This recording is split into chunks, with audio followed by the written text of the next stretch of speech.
कस्तो आउनु पर्यो त स्ट्रेट लाइन है volume is directly proportional to temperature भनेको छ त्यही भएर कस्तो आउँछ भने ग्राफ अ स्ट्रेट लाइन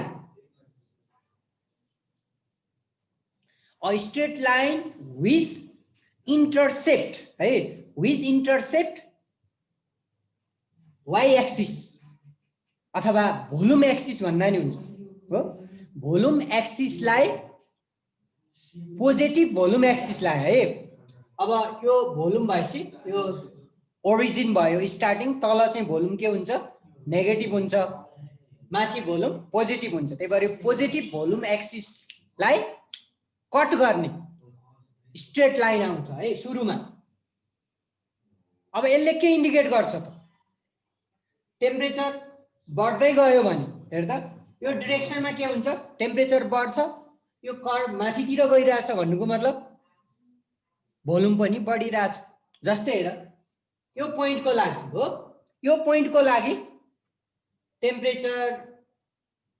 यो हुने भयो यो पोइन्टको लागि टेम्परेचर यो हुने भयो भोल्युम चाहिँ यो हुने भयो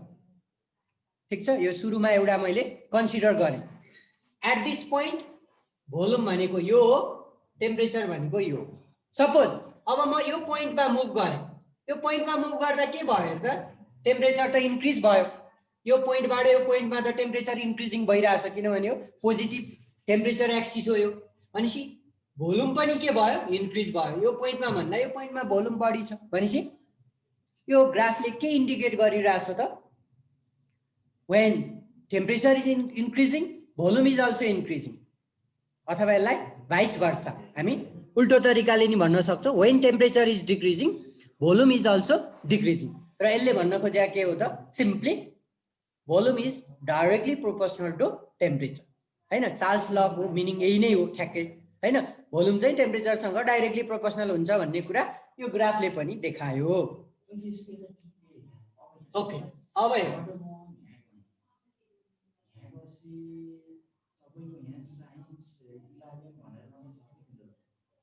अब यहाँ हेर त अब यो volume is directly proportional to temperature त सिम्पली यतिले काम गर्यो अब if this straight line is further extrapolated or further increase towards this direction है यो स्ट्रेट लाइनलाई त हामीले यतातिर यदि एक्स्ट्राप्लोट गर्ने हो भने एक्सटेन्ड गर्ने हो भने यो नेगेटिभ टेम्परेचर एक्सिसमा टच गर्छ एट अ सर्टेन टेम्परेचर र यो लाइन भनेको के हो हेर त यो लाइन भनेको के हो टेम्परेचर एक्सिस हो हैन यो टेम्परेचर एक्सिसको लाइनमा भोल्युम कति हुन्छ 0 हुन्छ हेर है यो स्टार्टिङ भयो हो माथि गयो भने भोल्युम पोजिटिभ तल गयो भने भोल्युम नेगेटिभ र यो लाइनमा यो टेम्परेचरको लाइनमा चाहिँ भोल्युम के हुन्छ 0 हुन्छ किनभने भोल्युम त यहाँबाट स्टार्ट हुन्छ यो 0 लाइन हो भनेपछि यो पोइन्टमा भोल्युम के भयो 0 भयो हो यो भोल्युम 0 हुने टेम्परेचर कति हो अहिले हामीले थ्योरिटिकल्ली निकालिसकेका छौं म्याथमेटिकल्ली भनेपछि यो पोइन्टको भ्यालु माइनस 273 डिग्री सेल्सियस है हुन त यसको एक्युरेट माइनस 273.14 अथवा 15 पनि भनेको छ कुनै कुनै टेक्स्ट बुकमा तर अहिले चाहिँ हामीले माइनस 273 मात्रै लेख्छौं डिग्री सेल्सियस यो पनि प्र्याक्टिकल्ली हैन है मैले अहिले भने प्र्याक्टिकल्ली त यो सम्भव छैन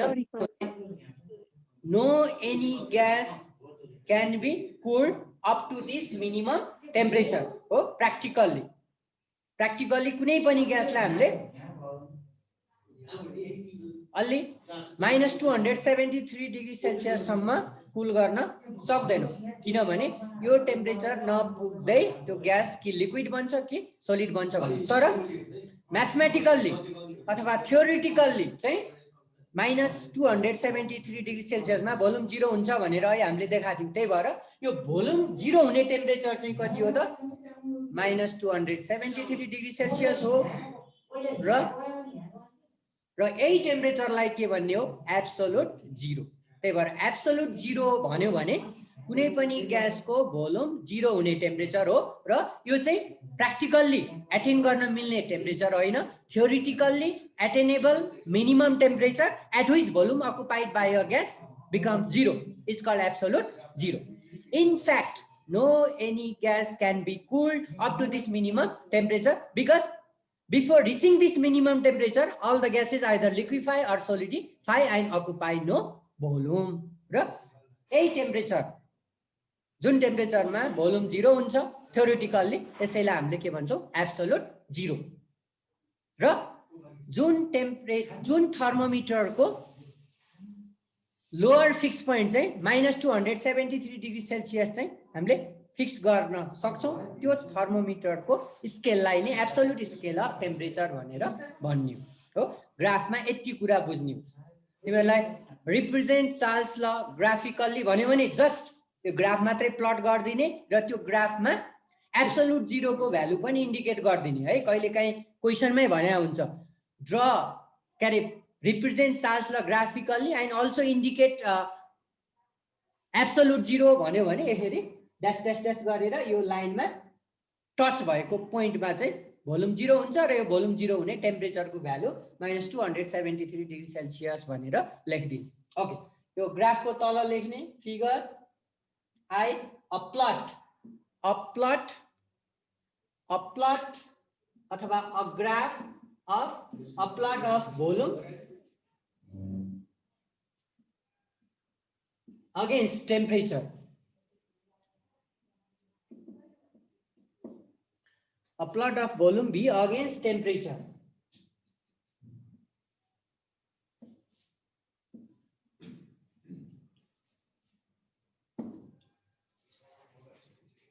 ओके अब यसको अलिकति लेख्न चाहिँ पर्यो है अब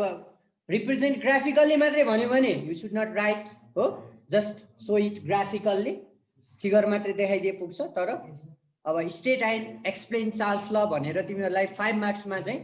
यो क्वेसन यदि सोधिरहेछ भने 4 अथवा 5 मार्क्समा लगभग स्टेटमेन्ट लेख्ने म्याथमेटिकल पार्ट लेख्ने र यो ग्राफ प्लट गरेर अलिकति यसको बारेमा लेख्नु पर्छ when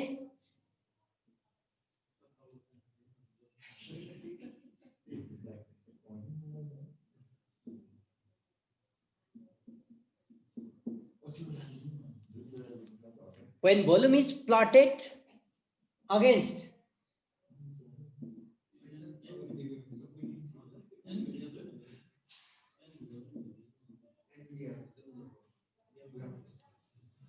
is plotted against temperature for a given mass of a gas at constant pressure a straight line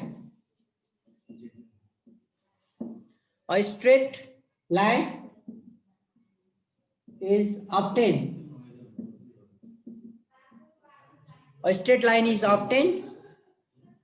अब यो फिगर मैले मेट्दिएँ है तिमीहरूले यो गरिसक्यो होला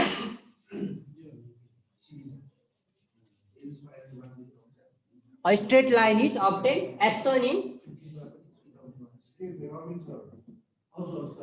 shown in figure हो र यसले के इन्डिकेट गर्छ त सिम्पली त्यो धेरै कुरा लेख्नु परेन it shows that volume is directly proportional to temperature लेख्दै हुन्छ it shows that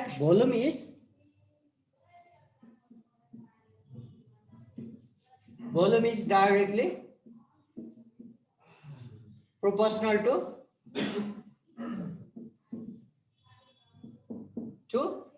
temperature. Volume is directly proportional to temperature. अब एब्सोल्युट जिरो तिर हामी अलिकति मुभ गर्नु पर्यो है त्यसको लागि के भन्नु पर्यो त when the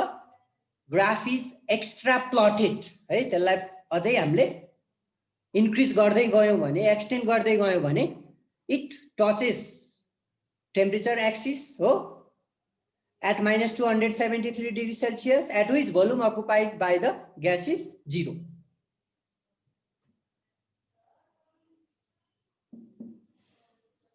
When the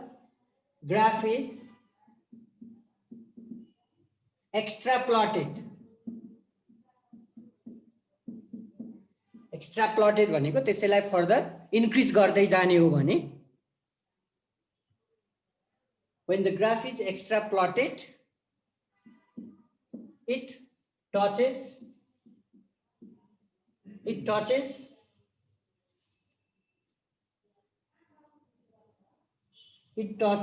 negative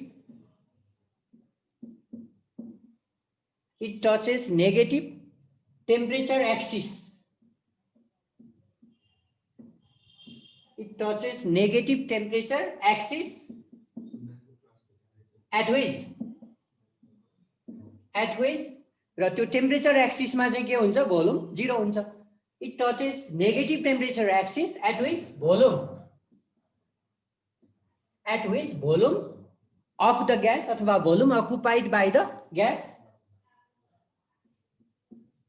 volume of the gas becomes 0. र अब त्यो भोल्युम 0 हुने टेम्परेचरलाई नै हामीले एब्सोल्युट 0 भन्ने हो. त्यही भएर व्हाट इज एब्सोल्युट 0 भन्यो भने अब त्यसको एन्सर चाहिँ अब सुरु हुन्छ. द थ्योरिटिकल्ली अटेनेबल है, यो थ्योरिटिकल्ली मात्रै पोसिबल कुरा हो. त्यही भएर the theoretically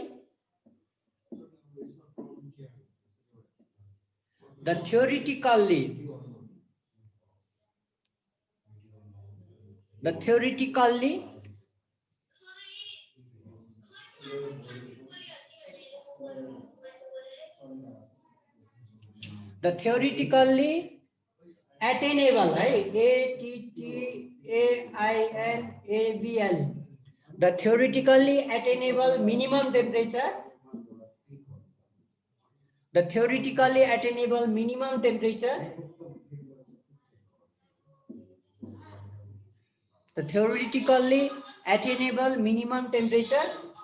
at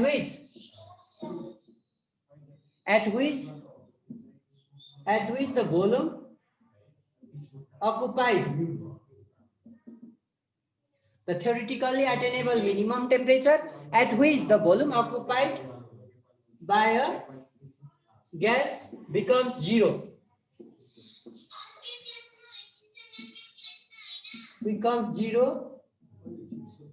Is called absolute 0. The theoretically attainable minimum temperature at which the volume occupied by a gas becomes 0 is called absolute 0. The value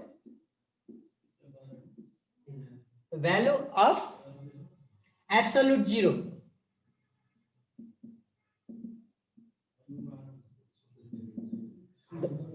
The value of absolute 0 is minus 273 degrees Celsius है. अब text बुकमा more accurately minus 273.15 भनेर नि लेखेको छ. और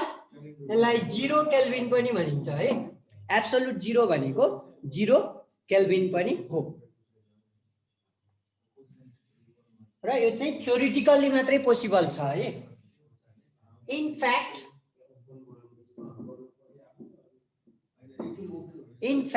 no any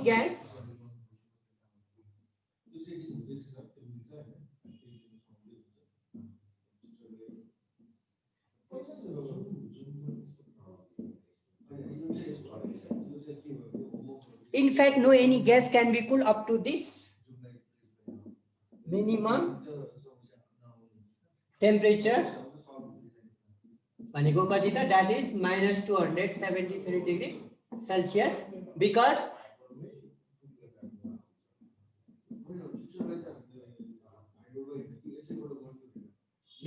all the